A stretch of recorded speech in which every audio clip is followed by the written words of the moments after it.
And protests have erupted. They've been happening all across the country, across the Carolinas.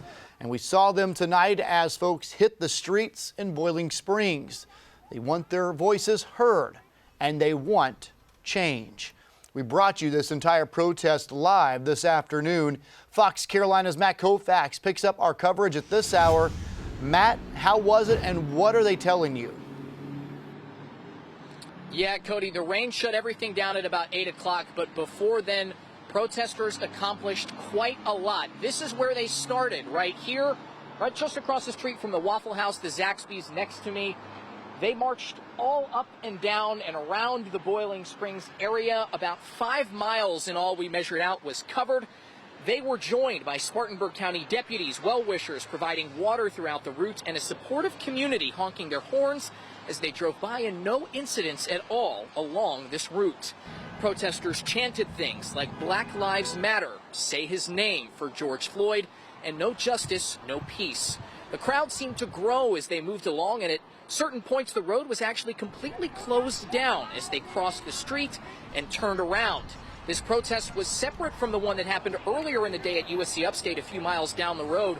We spoke with several protesters here. Everybody was very passionate and very, very vocal, who say that this moment feels different and historic with all 50 states and now 18 countries participating. They say this is only the beginning for equality.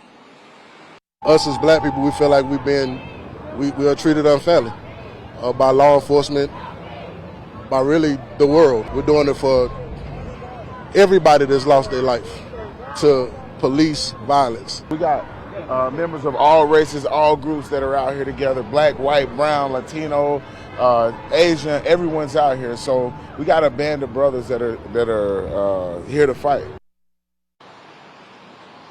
They seemed to come in waves. The crowd grew as they moved on. Very peaceful. We should point out there was concern yesterday and building into today among small business owners, with some even going as far as to barricade doors, remove valuables from storefronts. But what happened here and what we witnessed as we marched with these protesters could not be further from some of the violence that we have seen on TV and other places. They were very, very peaceful here, and the interaction with officers was peaceful as well. And at the end of the night, protesters came right back here to where it all started. They knelt in a circle that spanned layers and layers as one and said a prayer and then dispersed gradually, especially as some of that rainy weather came through. They left with words of, quote, "Go vote," and we did this peacefully. In Boiling Springs, Matt Kaufax, Fox Carolina, the 10 o'clock news.